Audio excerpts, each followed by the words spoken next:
Welcome to Wrasslin Raw!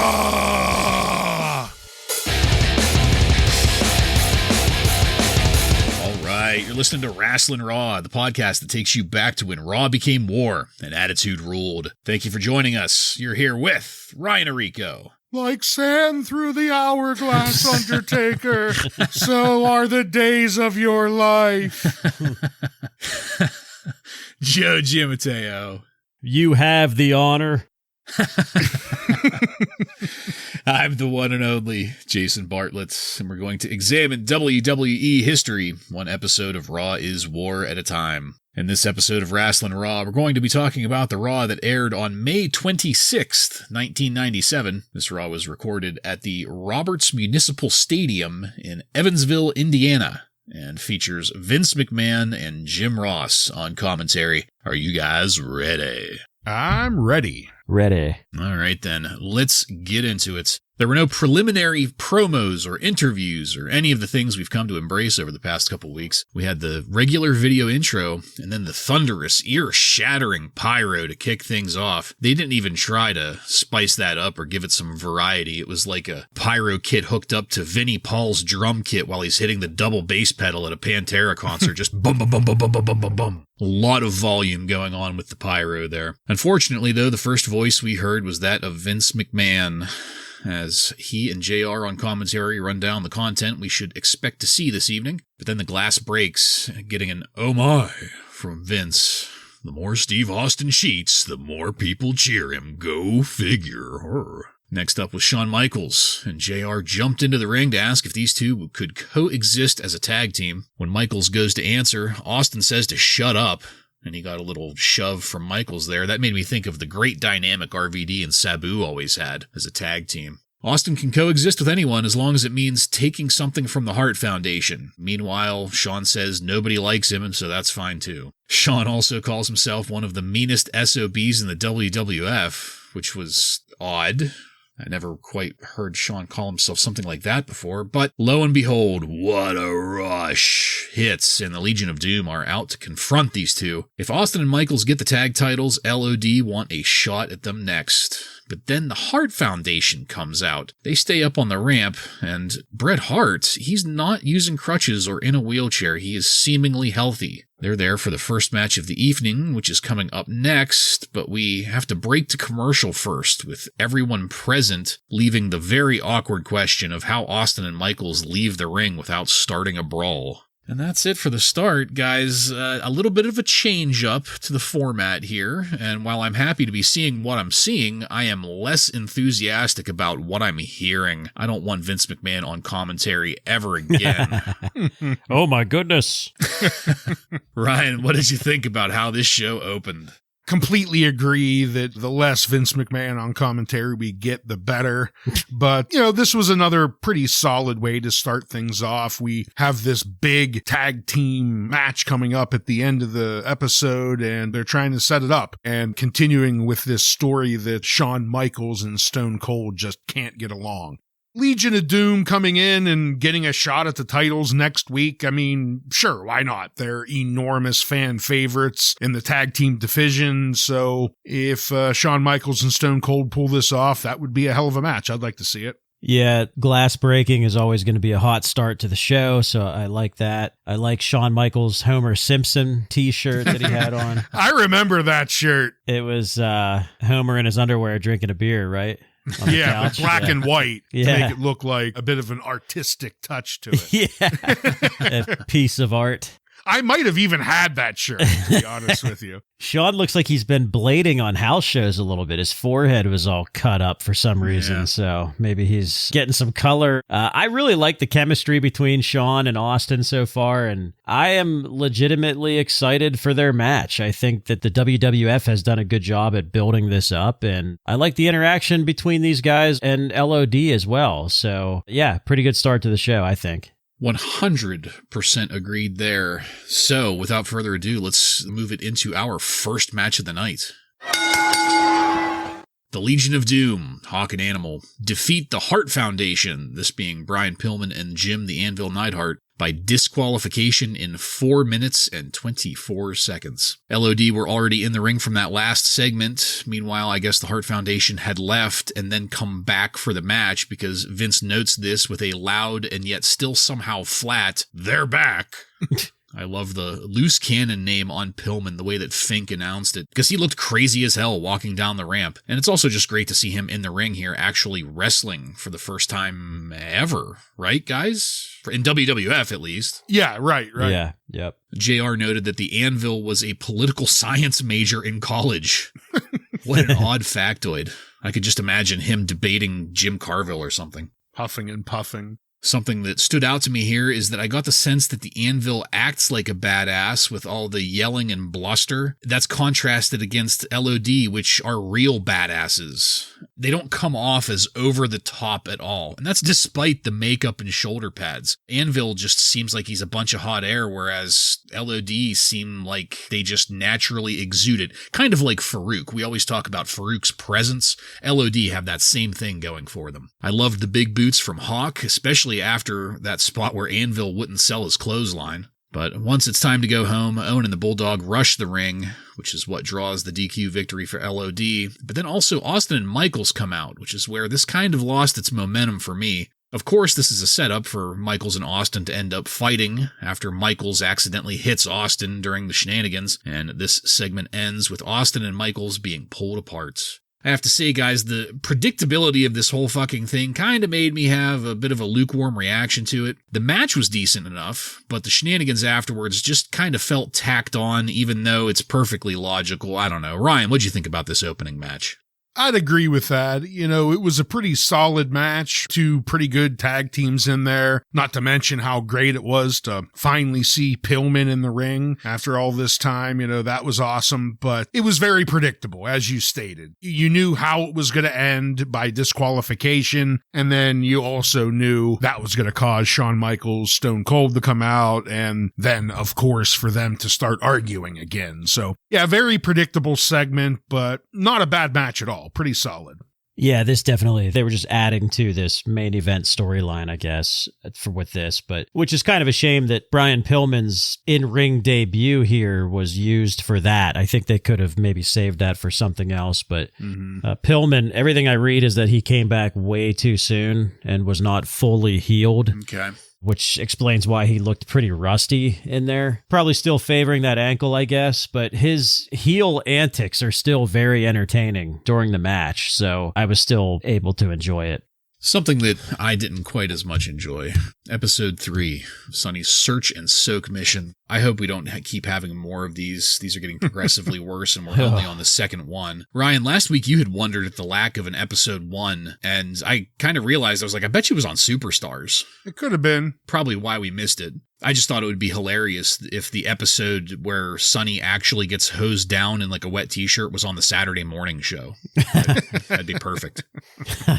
This episode, though, it's starring the Honky Tonk Man. Sonny soaks him. The King and JR are there to note the event, and that's about it. We got a brief view of a newly unwrapped Paul Bearer before getting a video replay of the aftermath of that last match, which happened less than 5 minutes ago. Still to come, Jerry Lawler versus Goldust in a King of the Ring qualifier, as well as Ahmed Johnson versus Vader in a match with, quote, some unique stipulations, end quote.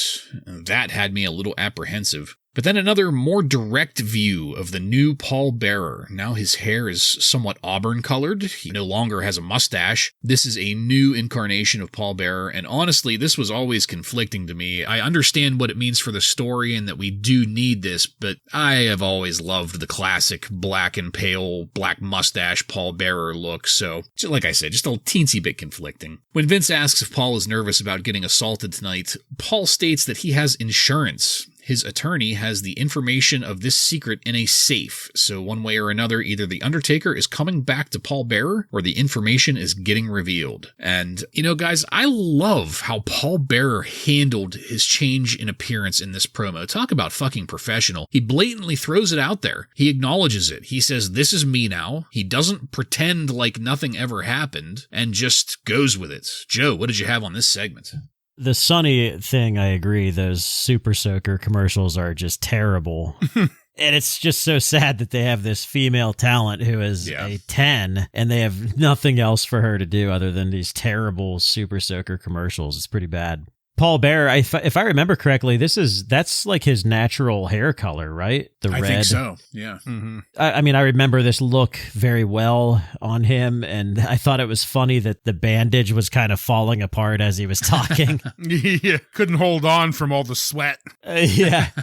He's saying that he's going to reveal this big secret, and both him and Undertaker, both of these guys, I think, are doing a really good job at heating up this storyline each chance they get. Yeah, the Sunny Super Soaker segment, it was there. Nothing really much more to add. Paul Bearer, though, this is a complete gimmick update. He acknowledges it, but completely different looking. No powdered white face, natural hair color. I do enjoy this iteration, but like you, Bartlett, the pale-faced, black hair Paul Bearer, that's always going to be my favorite. There's really no way to overcome that. But he also, to update this version of Paul Bearer, he's a little bit more talkative. And even though the wailing and the screeching in his voice is there, it's toned down a little bit. So it's not quite as cartoonish. So I agree, Joe, him and The Undertaker, they're doing a good job of just slowly building up whatever this special news they're going to tell us is. Agreed. This made me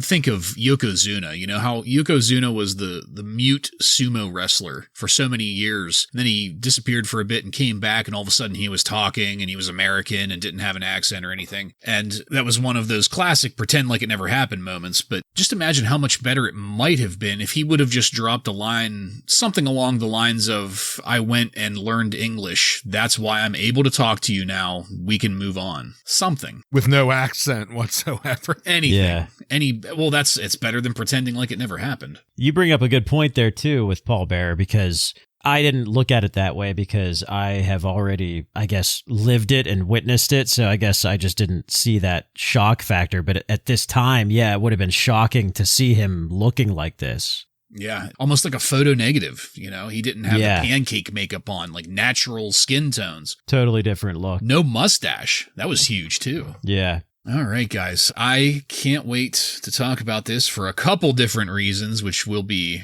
made clear shortly. Let's go to our next match.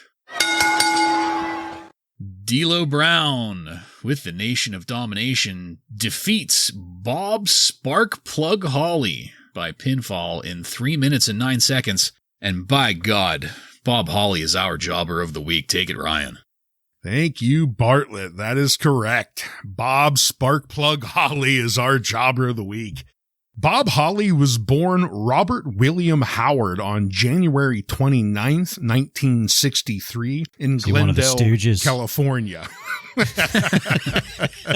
Well, he does go by that name for a little bit. Okay. He was trained by Bob Sweeten and Rip Taylor and made his in-ring debut in 1987. He has gone by the ring names Bob Howard, Bombastic Bob, Thurman Sparky Plug, Bob Sparkplug Holly, Hardcore Holly, and just plain old Bob Holly. After starting off in the indies around the Memphis area in the 80s, Bob worked for WCW and then Smoky Mountain Wrestling in the early 90s before signing with the WWF in January of 94. His gimmick was that of a NASCAR driver turned wrestler called Thurman Sparky Plug, which was quickly and quietly changed to Bob Sparkplug Holly in mid-94. But his initial push would end after Vince and the WWF heavily endorsed his appearance in the upcoming Powder Puff race.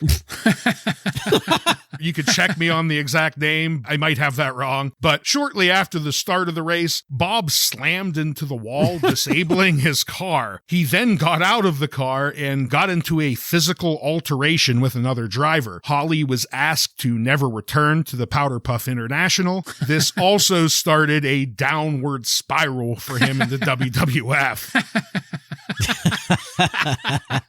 After his Powder Puff altercation, Bob started showing up less and less on television. And when he did, it was usually jobbing out to some new hopeful. Holly's career in the WWF would hit rock bottom on May 27th, 1996 episode of Raw, where we named him the Stairway Jobber after Ahmed Johnson tossed him aside by his throat going down the stairs while Johnson was on his way to blast the unnamed pink-shirted jobber through the door on his search for Goldust. It really is a fantastic scene. If anyone hasn't listened to our episode about that one, I highly suggest it. It was a lot of fun. But I always kicked myself for not giving Bob Holly Jobber of the Week on that episode. And then after that, he pretty much disappeared from WWF television altogether, only showing up once or twice as the non-pinned member of a jobber tag team. And it just didn't feel right giving him Jobber of the Week when he wasn't the one doing the honors. Then last week in Holly's hometown, out of nowhere, he got a upset victory over Owen Hart, robbing me once again of the chance to give him Jobber of the Week. But finally, this week,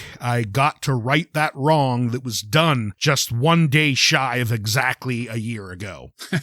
But unlike so many other jobbers before him, this is not the end of the road for Bob Holly. Their first was a failed attempt to repackage him in February of 98 in a tag team named the Midnight Express with partner Bart Gunn and manager Jim Cornette. But Holly would finally hit gold in November of 98 by accepting his jobber status and joining Al Snow's stable, the Job Squad. The Job Squad's success was unfamiliar territory for Bob Holly. The fans actually cared about his wrestling when he was in the ring, and things kept on getting better for Holly. By 99, he was ready for singles action with no faction needed, officially ending the Job Squad at the 99 pay-per-view St. Valentine's Day Massacre, where Holly defeated fellow Job Squad partner Al Snow for the Hardcore Championship and changed his name to Hardcore Holly. By 2000, Holly was the leader of his own fan-favorite stable, with kayfabe cousins Crash and Molly Holly. In 2002, he was one of the trainers on the popular WWE MTV reality wrestling competition show Tough Enough, and also that same year started a feud for the WWE Championship against Brock Lesnar. Although Holly would never win the WWE heavyweight belt, he did compete for it a handful of times, while being involved in storylines with some of the biggest superstars, like Lesnar, Kurt Angle, and The Undertaker, along with a final run as one half of the tag team champs with partner Cody Rhodes in 2007. But after a 7-month hiatus, Holly was released from the WWE on January 16, 2009, ending his 15-year tenure with the company. After leaving the WWE, it's a pretty familiar story with these guys that kind of brush with stardom but never really established themselves as a real superstar. He spent the next decade bouncing around the indies, with his final match coming on March 13th, 2019 for the West Mifflin, Pennsylvania promotion IWC, held at the Meadville area high school gym. Ah, damn it. I could have went to see that shit. You could have. Bob Sparkplug Holly's record is 651 wins, 761 losses, and 26 draws. So yes, Bob Holly, we will see much more success than your typical jobber, but the numbers tell the tale. Bob Holly is our jobber of the week. My goodness. Thank you, Ryan. Quite a comprehensive breakdown for what amounts to a damn long career. You said he started in 87? Yes. Jesus. One of my all-time favorite Bob Holly moments is whenever him and Crash were carrying the scale around, and he was challenging everybody to weigh themselves, and he called Gangrel a fat bastard. Was that what he was trying to say, pound for pound? He was the strongest competitor or something? Yeah. How about you fat bastard? Why don't you get on the scale? Something like that. All right. Back in the match. I was so excited to watch this just to see if my memories stacked up with D'Lo Brown and if it was, worth all of the hype that I've given it in my own mind. It was great to see D'Lo here in ring gear, and I was stoked. I cannot tell you how excited I was to see this. And then the Nation of Domination's music ended, and it was followed by that goddamn Cruisin' USA music that Bob Holly comes out to, and I wanted to just vomit all over the place. Right into the wall. What? The powder puff wall. The rest of the nation left the ring area, and Farouk joined commentary when things got started. This was hard for me, because I wanted to watch the match and really take a look at what kind of work D'Lo was bringing to the table in his debut, but Farouk wanted to talk about being the first black champion, and Farouk has a very dominating voice, so my attention was divided. D'Lo was looking great here, as was Bob Holly. As we've noted, Bob Holly's work has never been the problem. Farouk lays down some great lines on commentary, highlighting the fact that America wants to see what's in the ring right now, black versus white, and how can he actually get things done unless he starts swinging his fists. Vince asks Farouk if Farouk is patronizing the blacks. Jeez. Just to throw a fun game out there to all of our listeners, take a shot every time Vince says the race card in this match. Farouk had a lot of great lines in this. I won't list them all, but suffice it to say that Vince McMahon is fucking insufferable. In the match, D'Lo Brown hit Bob Holly with, I guess, what you'd call a flying power bomb. I'm not quite sure, but it looked great. That got D'Lo the pin and the victory. Things moved pretty quickly away from there, so I'll pause it here. I really enjoyed this match, and as hard as it was to divide my attention, I really enjoyed Farouk on commentary. He was hitting some great points despite Vince McMahon, and I didn't see a single botch or stutter step in the ring. That's in comparison to some of the more recent debuts from Scott Putski, Tiger Ali Singh, Scott Taylor.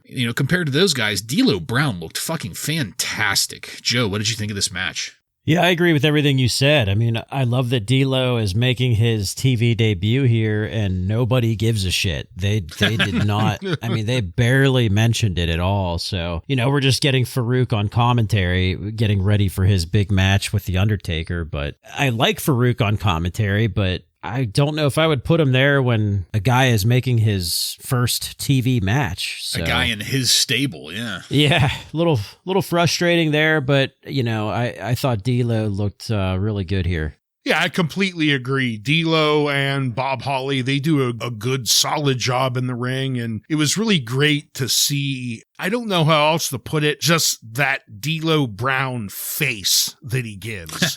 When anytime he hits a move, it's just the D'Lo Brown face. But unfortunately, and I don't mean this because Farouk did a bad job, he was entertaining and he made sense, and that wasn't the problem. It was just this debut ended without a single word from commentary about this match, including the pin. It's just completely forgotten. It really highlights why Bob Holly would be considered a jobber here, because this was just the straight jobber treatment. Really great to see D'Lo Brown. Good job out of Farouk, but kind of missed the mark on making a guy's debut here. Yeah, I can't help but wonder what this match would have been like if we had maybe Jim Ross and Jerry Lawler there with Farouk getting the same points across, but, also paying attention to the match, because they can actually do that, or it doesn't seem like Vince can. All right, guys, let's go to The Undertaker. He was in a dark and foggy location, and that location apparently was not beneficial to recording equipment because there was no volume from The Undertaker at first. He just starts talking there. That got the crowd booing. And up on the Titantron, The Undertaker was clearly frustrated with having to restart himself. The bottom line of all of this is that The Undertaker doesn't want to talk about Farouk because he has more important things to think about, and then he walks away. We quickly cut to Jerry Lawler backstage in the interview set, which gets a pretty nice cheer from the crowd. And things kinda get a little shaky from there. Jerry Lawler comments on his sissy friend, that being Goldust, having an identity crisis, and then goes so far as to say that the reason Dusty Rhodes doesn't talk to Dustin Runnels anymore is because Dustin married the biggest gold digger in Georgia and then put a wig on himself, and Dustin acts like a flaming something. Peacock actually muted whatever word Lawler used there. I'm not sure what it was. Suffice it to say, the crowd loved it, though. Fucking Evansville, Indiana. And then Lawler says Goldust should have named his 3-year-old daughter Target because everyone in Atlanta had a shot at it. And I wanted to vomit again, except for real this time. This was followed by a King of the Ring commercial for King of the Ring inflatable chairs. These were $60 plus shipping and handling. What an overpriced piece of garbage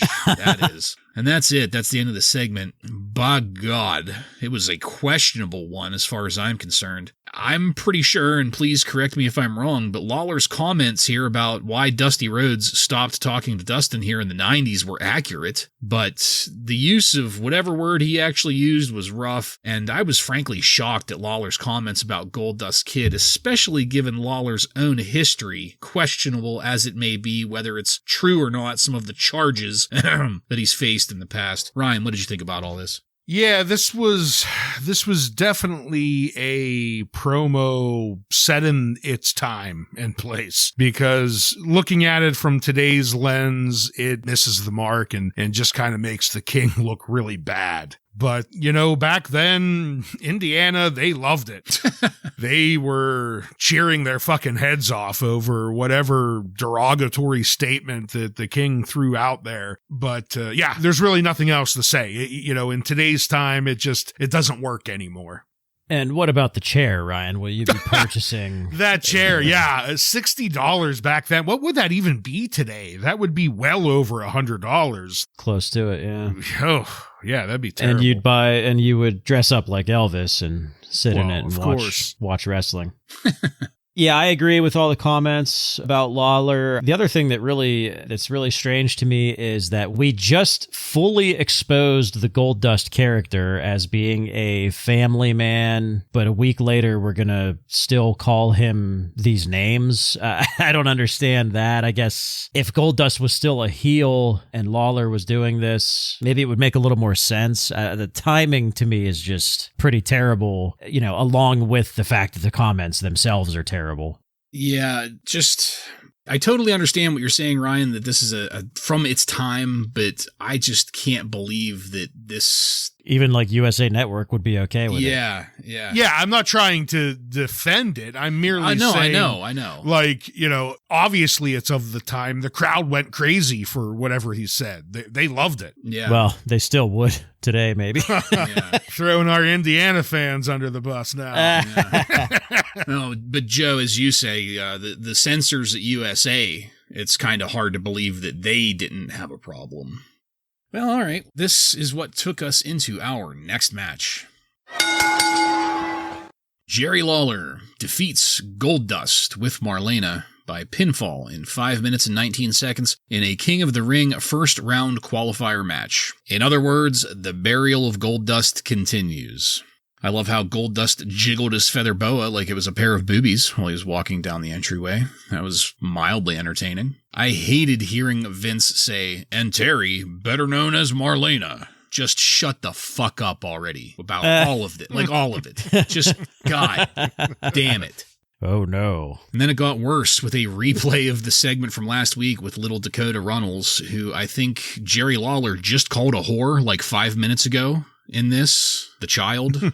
Let's also take a look back when Jerry Lawler asked Goldust if he was queer. That got bleeped out here again, so I kind of think that might have been the word he used earlier. Still not sure, though. Who knows? The crowd was into this, seemingly on both sides. They were cheering Lawler just as much as they were cheering Goldust. And the work was decent enough. Marlena was looking fantastic, but I really couldn't get past the build-up for this match because I thought it was all really fucked up. It kind of tainted this for me. Not to mention commentary continuing to highlight the backstory of Dustin Runnels and Terry, specifically as a makeup artist at CNN, and just a bunch of bullshit that I wish we could have pretended never happened. Lawler ended up winning with a pin leveraged by Lawler's feet up on the ropes. Of course, the worst ref in the world, Earl Hebner, didn't notice. Goldust followed Lawler on up the ramp after Lawler gets the victory. He beats on Lawler a bit and then kicks Lawler down the ramp Lawler rolled cartoonishly down, almost like Dickie Murdoch rolling out of the Royal Rumble. Reverse. It was a reverse Dickie Murdoch. He got a reverse Murdoch. That's right. As Lawler hits the bottom of the ramp and is laying there, Marlena steps on Lawler to step past Lawler. That got an unbelievable from Vince. And of course, we made sure to replay all of it. Ryan, I hated all of this. Whatever this match could have been was overshadowed by the way they built up to it. Commentary highlighted all of the things I would like to forget. I could just go on and on here. What did you think about it? One highlight is one of the better wrestling matches out of Jerry Lawler that we've gotten. Yeah. He actually looked like a real wrestler in this match. No gimmick, no comedy, cartoon bullshit. He was just in there wrestling. So that was good to see. But yeah, I agree. The setup just kind of ruins it. Plus, the other part that doesn't make sense, Joe, you briefly touched on this, where we just got done trying to build up Goldust. We have these videos, and then you put them in a match and in a crowd that is going just crazy for one of their former heroes, Jerry Lawler. I mean, Goldust looked like the heel here. Every 2 seconds, people were chanting Jerry or going crazy every time Lawler would hit the pile driver or whatever. This was just a terrible decision and just terrible booking. Whoever decided to put Goldust against Lawler in this town right after trying to build him up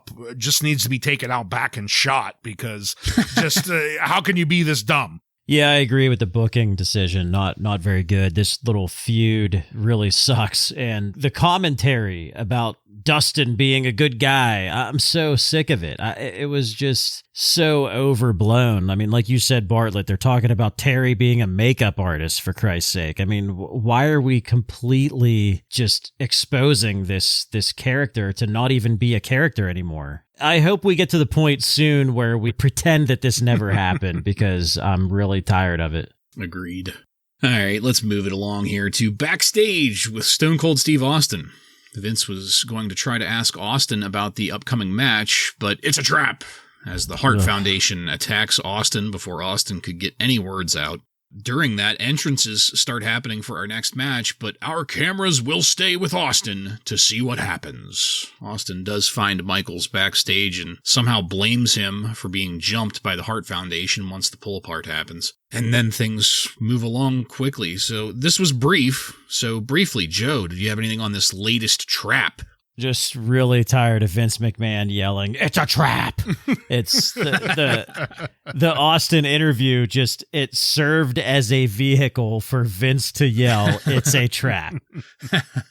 Yeah, I don't have anything else really extra to add other than it's a trap. Let's go now into our next match.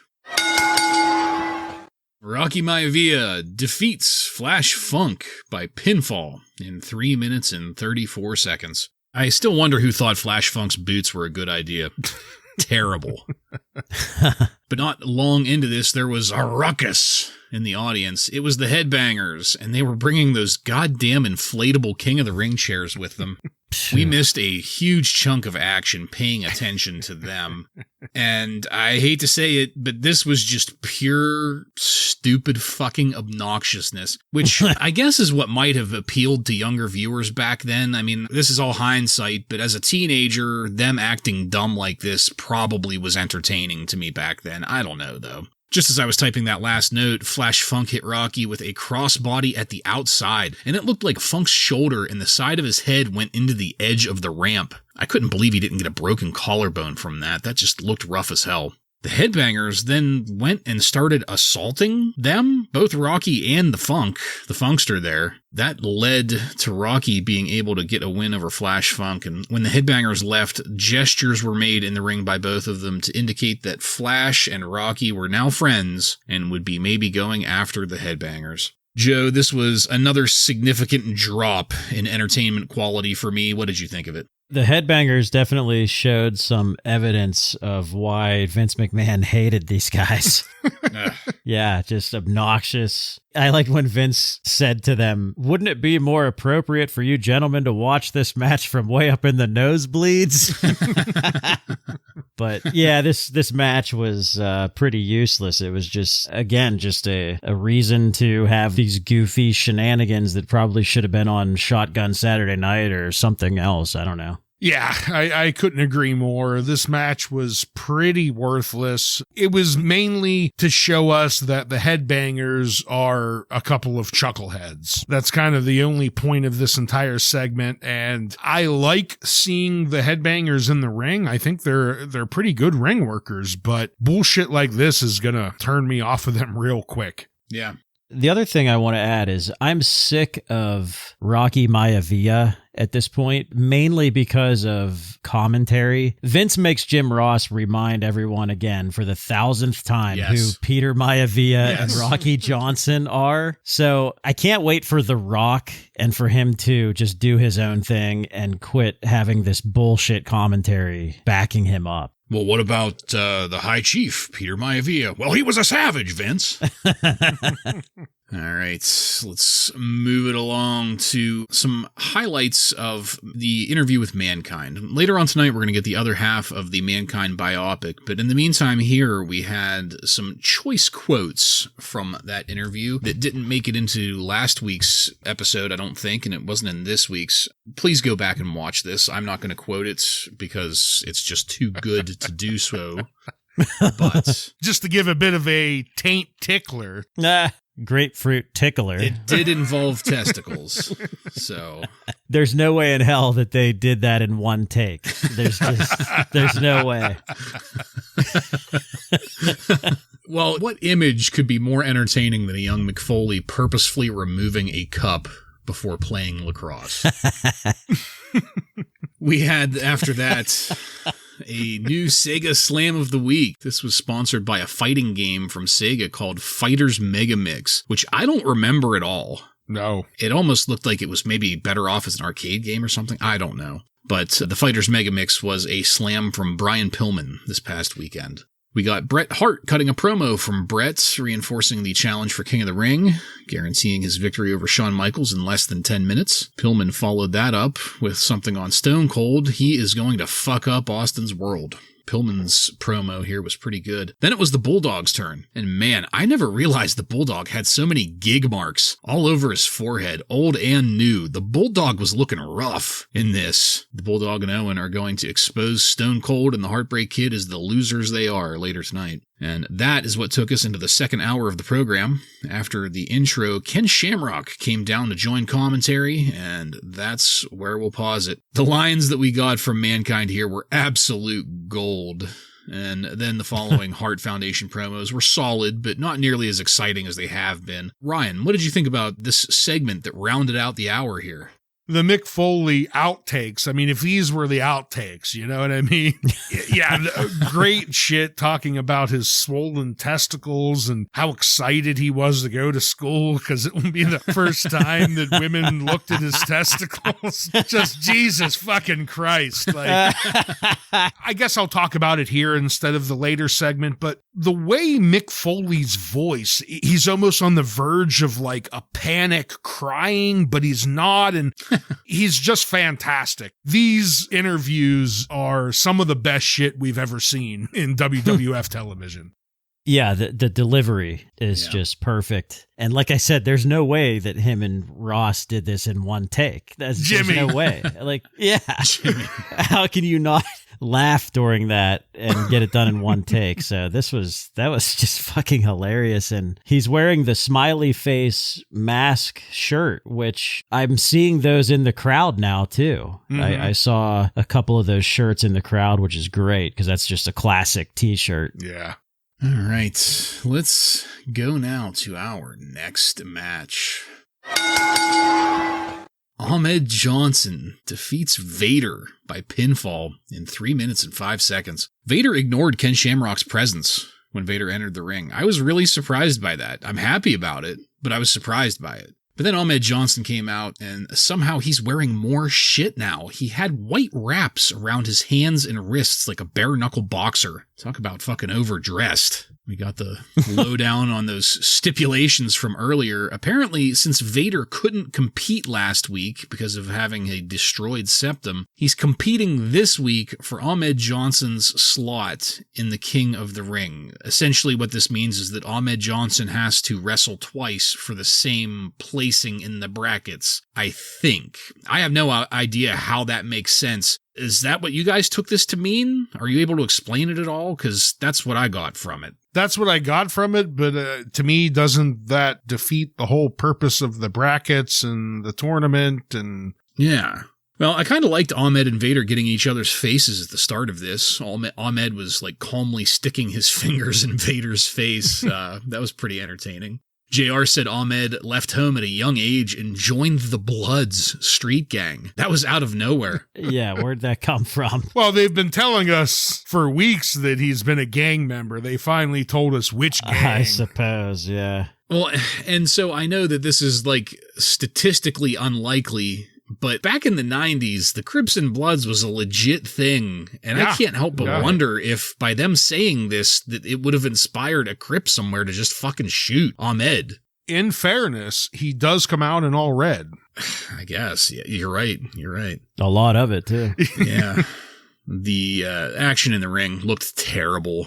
We've got two no-selling, ham-fisted botch machines in there. They were never going to have a good match. Ahmed got a very weak spine buster out of nowhere. That's the pin and the win, which I do have to admit was kind of smooth given how heavy and just big Vader is.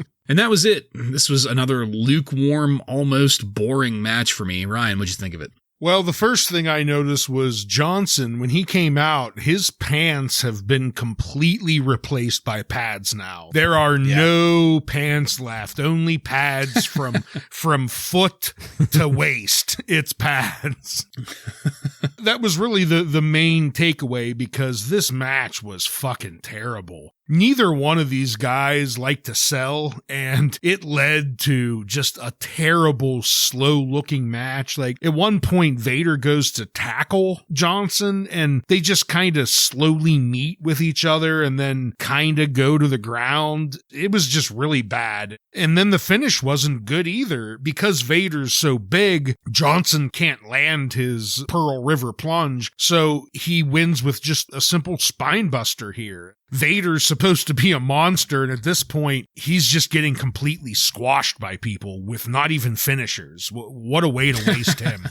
I guess Vader is fully healed now from his broken nose and everything else that Meltzer reported. But both of these guys, when they first came into the WWF, gave us reason to think that, okay, that there's something here for sure. But, you know, we've talked for a long time about how sick of Vader we are at this point, but I'm really sick of Ahmed Johnson at this point. Like, I'm over it. I mean, the guy has done nothing to try to improve in the ring or even with any type of storylines or anything. He really overdoes it with the baby oil and the water.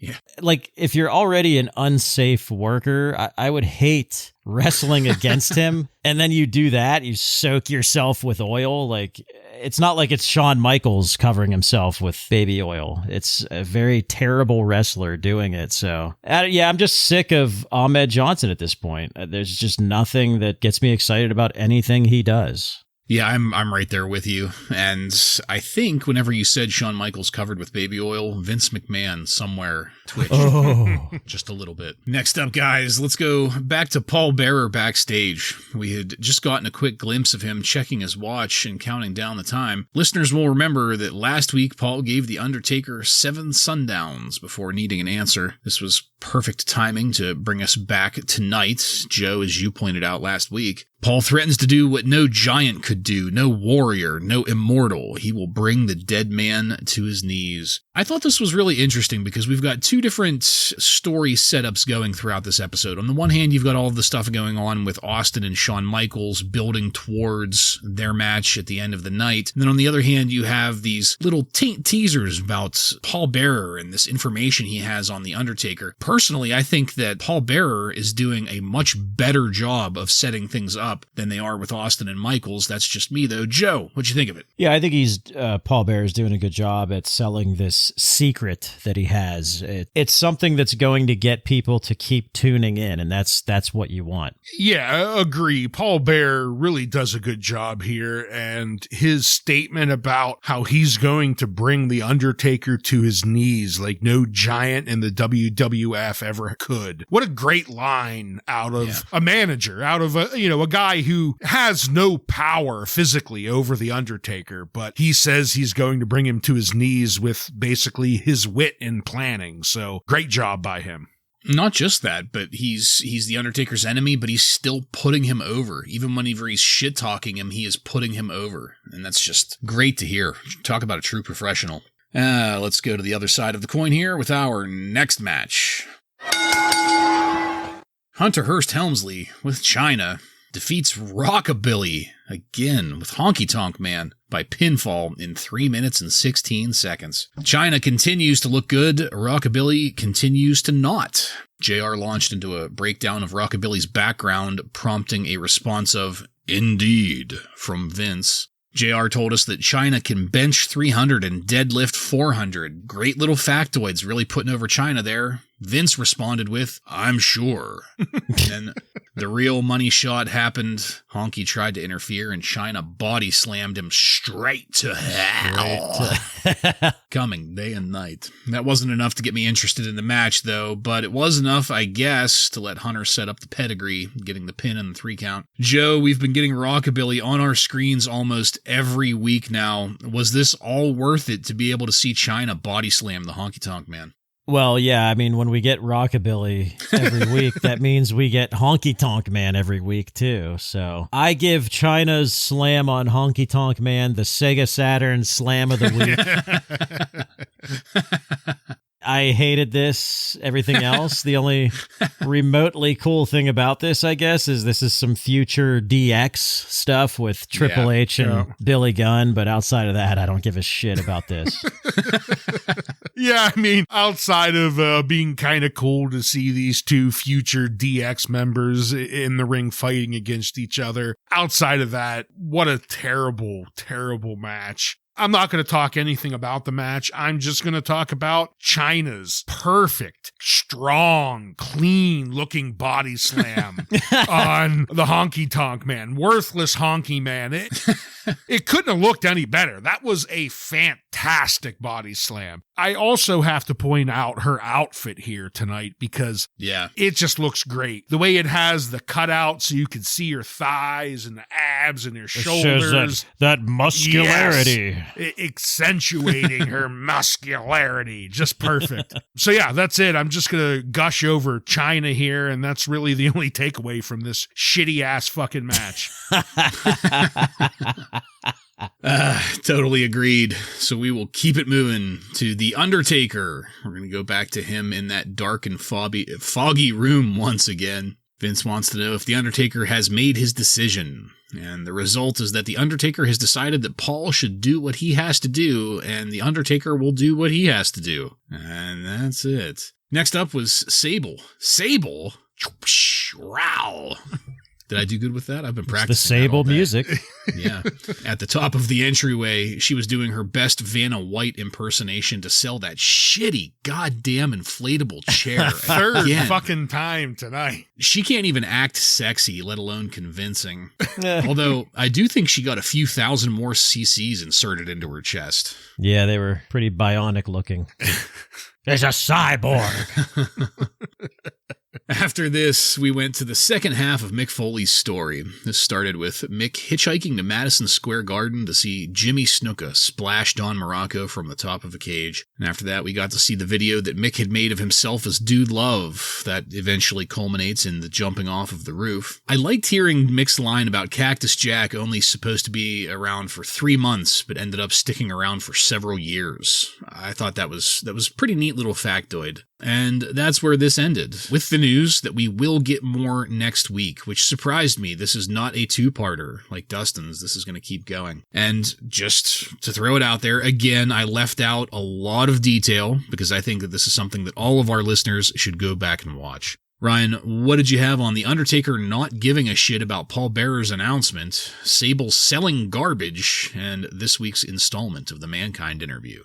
Undertaker was a little bit odd because, he just kind of says, we're going to have to do what we got to do. That seems to be his conclusion to this situation. Sable, the moment I heard the music, I was terrified.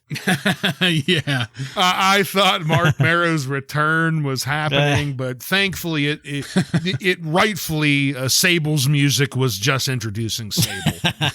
These stupid inflatable chairs. I really wonder what type of profit they must be making off of these. Had to have been 50 huge. cents worth of plastic for $60, Yeah. and the fact that they're just pushing them every second they have. So must be really making a killing on them. And then part 2 of the Mankind interview picks up and just as great as last week's segment. Tells us this, a modified version of this story I've heard before from him about going to see Superfly Jimmy Snuka, and hitchhiking to be able to go see it. So it was good to see that. We see the first show of Dude Love. That was really cool. We see the famous shot of him jumping off the roof again. I think the first time we hear the Mrs. Foley's baby boy comment out of Mick. And we learned that next week we're going to learn the tale of Cactus Jack. Fuck yeah. Like you said, Bartlett, this is something that it's going to be tough for any of us to do it real justice. You just need to go back and watch it because Foley and to a much lesser extent, JR's response to it all is just classic. You need to go back and watch it. Yeah, Sable's lap dance on that chair was not worth $60. I will say that. Mankind, he's telling the story of seeing Jimmy Snuka. We're hearing about Dude Love. We hear that story about how he was talking to Shawn Michaels and said, actually, Shawn, I kind of wanted to be like you. I had a Dude Love character, which is where I guess that Dude Love character with Vince started. Yeah, that's my understanding. Yeah, so that's good stuff. And I love seeing the Dude Love on the roof footage spliced with Jimmy Snuka on the top of the cage. Yeah. I thought that was badass. That was a really cool part of the interview for sure. Yeah, and that's something that we didn't mention last week, even though it was true last week. The way that they're producing this, not just the actual content coming from Mick, but the production of this has been great. Mm-hmm. Yeah. And it really does seem like the Goldust was like a dry run and they worked out the kinks. Yes. And, as I said last week, a bit of it is the fact that Mick Foley is just better at this than Dustin is, I think. But 2, it was done better. It was written better as well. Yeah. And I had to look it up. $60 in 1997 equates to $112.84 today. God damn. Well, Sable's lap dance was not worth $112. No. Okay, let's go now into our final match of the night. Shawn Michaels and Stone Cold Steve Austin defeat Owen Hart and the British Bulldog by pinfall in 13 minutes and 25 seconds to win the WWF Tag Team Championships. I love how JR started this match, saying that this was like John Dillinger and Babyface Nelson trying to coexist when they both want to rob the same bank. What a great fucking line. It was. We also got the announcement that next week, if Michaels and Austin are the new champs, they will face the Legion of Doom to defend the titles. Michaels jump-started this, and once things ended up in the ring, it was Stone Cold and Owen Hart, and the action looked good, which is to be expected from these two. I noticed that Earl Hebner, he didn't care at all about illegal men in the ring, or eye-poking, or a few other things that we'll talk about later. But then JR noted that Shawn Michaels didn't appear to have any ring rust, and I realized that this was the first time since he lost his smile that we'd had Shawn in action. Is that right, or am I forgetting something here? No, you're absolutely right. Yeah, Okay. just house shows. This is a first TV TV match. Yeah, and JR was totally right. No ring rust on Shawn Michaels at all. No. When things switched to Shawn and the Bulldog, things were still looking good. And not just looking good, they were sounding good. Commentary was staying on point. Vince was keeping his histrionics to a minimum. They were actually focused on what was going on here. The remaining Hart Foundation kept threatening to interfere, which I was glad they did not, because one thing I was concerned about was this turning into predictable. The action in the ring was great. I did not want it to be ruined by shenanigans. I loved Vince pointing out that the official could disqualify the Bulldog for crotching Shawn Michaels on the ropes. This just further highlights the shittiness of Earl Hebner and his refusal to adhere to the very clearly written rules of wrestling. Owen Hart's gut-wrench suplex of Shawn Michaels looked fantastic, and I spent a good amount of time just watching this. This was entertaining as hell. There were more distractions in the ring, which led to Shawn Michaels hitting the Bulldog with the sweet chin music, Austin pinning the Bulldog as a result, and the crowd popping their asses off. Of course, that's not the end of things, though, as the remaining Hart Foundation flooded the ring, minus Bret Hart. While Pillman, the Anvil, Bulldog, and Owen were beating down Shawn Michaels in the ring, Austin grabbed his half of the tag team titles and started to head up the ramp where he noticed Bret Hart and starts to head in that direction. Austin tackled Hart at the top of the ramp, throwing out those quick rabbit punches once Bret was on the ground. Just as Austin was about to destroy Bret's knee again, the Hart Foundation kind of saved Bret,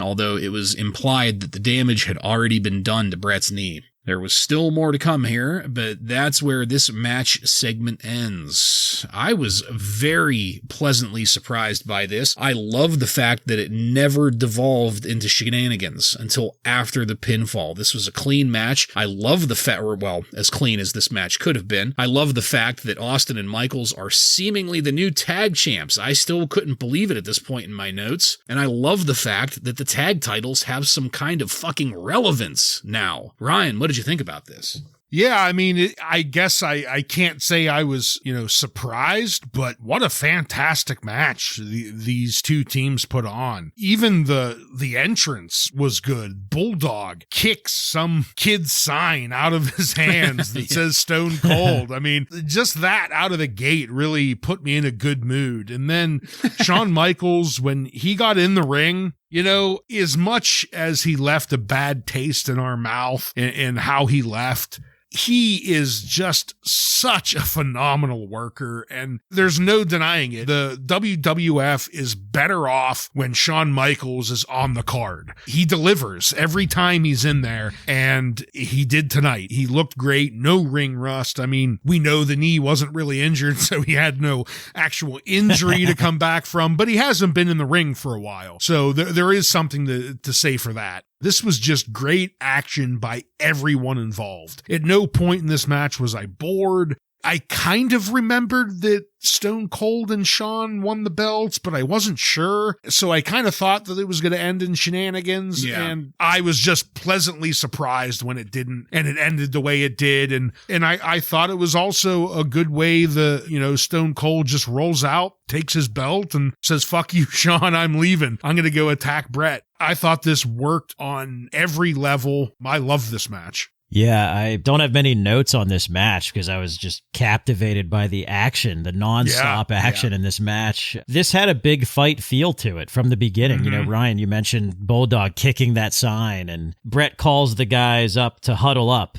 before they went to break. Just little things like that really gave this a big fight feel to it. JR describes it as a seesaw battle, and he was absolutely right. I mean, this was just nonstop, and the finish just happened out of nowhere, that sweet chin music. And I agree, as annoying as Shawn Michaels has been with losing his smile and all the bullshit backstage, it is great to see him back in the ring, especially in a tag match like this where, both guys can kind of spell each other. So this was a great match. I was pleasantly surprised. And Bartlett, like you said, Shawn and Austin seemingly won the titles. It's almost like I thought there was going to be some bullshit at the end where the Fink was going to say, this match must continue. And I was going to be so upset, but the way that they won and Austin just leaves, like what a great thing to add to the end there. I loved it.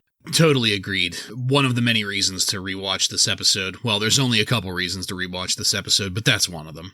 Let's go to the final segment of the episode here. It's going to start off with the WWF Super Soaker Rewind. It rewound to about 3 minutes prior. That sweet chin music from Shawn Michaels to help Austin with the victory. After that, we went to Stone Cold in the locker room after his victory. Michaels was there too, and they commenced arguing about who did what for who in the match. Austin saying that he did everything, Michaels rightly pointing out that he set up the pinfall for Austin, and that's where we left them. Because we had to go to Paul Bearer, walking out to the ring, where Vince McMahon would meet Paul in what JR projected to be earth-shattering revelations. Paul retcons his debut in a very smart way. He says that even though Brother Love brought Paul Bearer into the WWF, he had known The Undertaker for many, many years prior to that.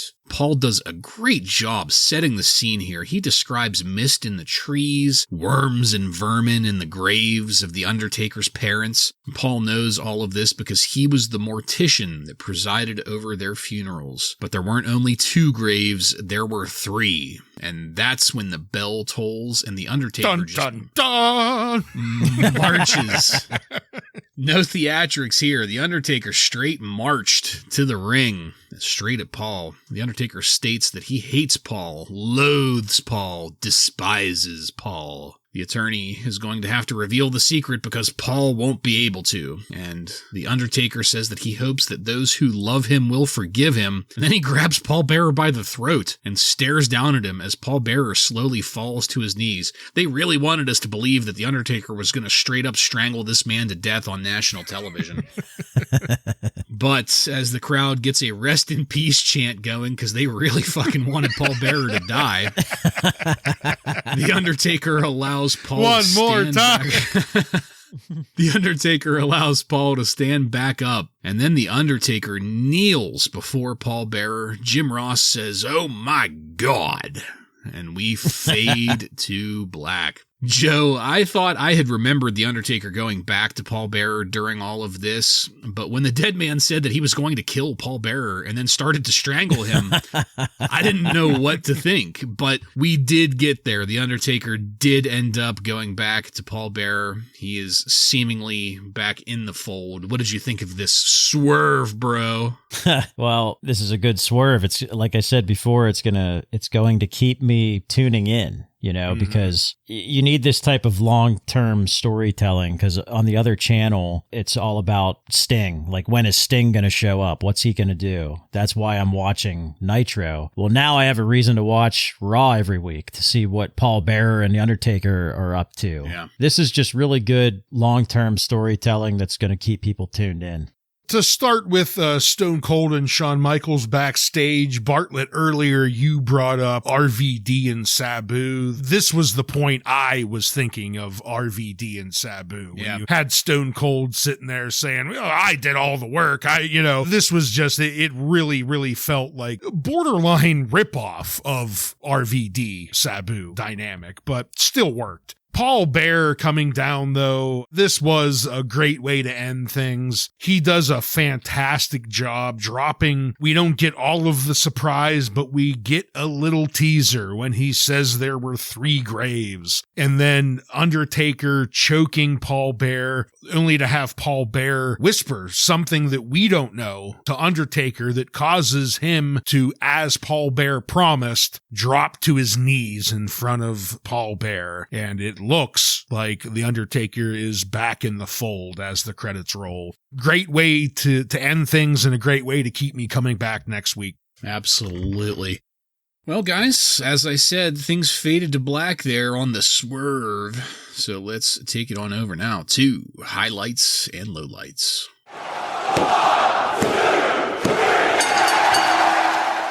Joe, why don't you take that first? My low light is going to be the Ahmed Johnson Vader match. I'm just, like I said earlier, I'm just tired of Ahmed Johnson at this point. So that's my low light. My highlight is the tag team match with Austin and Michaels versus Owen and the Bulldog. I think that all of the buildup they had for that was worth it because everybody delivered in that match. I'm right in line with you, Joe, on both. Highlight was this final match with the tag team belts. Great job by everyone involved, and a great job of surprising me with a turnover of the belts to Shawn and Stone Cold. Great. And the low light, Ahmed Johnson and Vader. Just a very slow and sloppy, ugly looking match.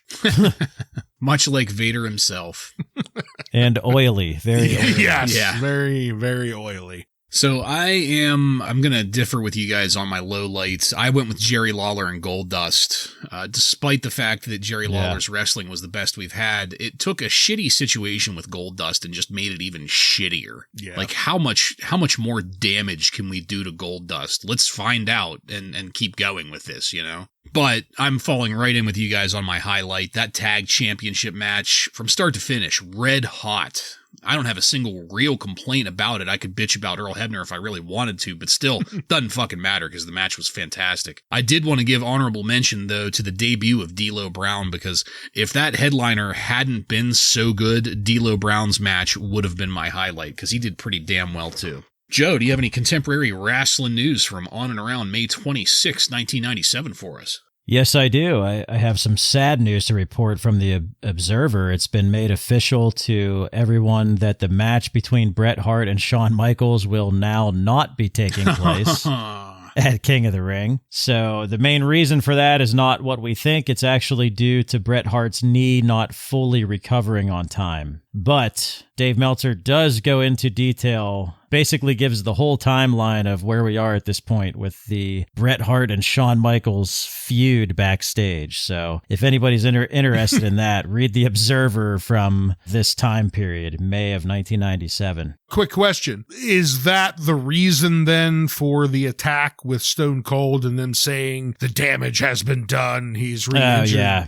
Probably. Okay. Yeah. It's just not recovering as quickly as they were hoping. So no 10-minute match for Bret Hart and Shawn Michaels, unfortunately. If so, though, then that's a good way to do it. You know, you have work it into the storyline. Stone Cold re-injures that knee. Right. Dave Meltzer also said that this episode of Raw was one of the best Raw shows ever, with a hot crowd and great angles all the way through, and an excellent main event title change. He said this tag match was a 4-star plus match, so he really enjoyed this show and that match in particular. Dave Meltzer is reporting, so this just goes to show what a good job the WWF is doing with the Undertaker-Paul Bearer storyline. Meltzer thinks that this is leading to a Papa Shango return. Because supposedly Charles, what's his name? Wright. Charles Wright, he is looking to come back. And Meltzer thinks that it's leading to a Papa Shango storyline return. So, well, plus that's another good friend of the Undertaker. So you know that was a good guess on Meltzer's. Yeah, but they have the dirt sheets full. Yeah.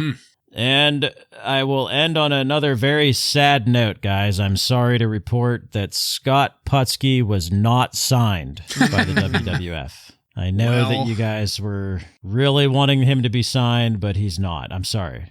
I'm sure at this point, dead neighbor down the road from before is devastated. On a positive note, Scott Putski has been mentioned on Raw more times than Ali Singh, Tiger Ali Singh. Who? All right. That's it, folks. We are done with this one. I want to thank you again for joining us. If you like what we're doing here and want to connect with us, you can email us at WRASSLINRAW. Just add @gmail.com to the end of that to submit questions or comments. Check us out on social media and on every podcast subscription platform. While you're there, don't forget to follow and subscribe to get every episode of Wrasslin Raw coming to you every week. Give us a 5-star review and tell all of your friends to tune in to the most bizarre Monday Night Raw review podcast on the airwaves. Next week on Wrasslin Raw, we're going to take a look at the Raw that aired on June 2nd, 1997, with matches featuring Bob Holly, Psycho Sid, and many more. So, for Joe and Ryan, I'm Jason, and this has been Wrasslin Raw.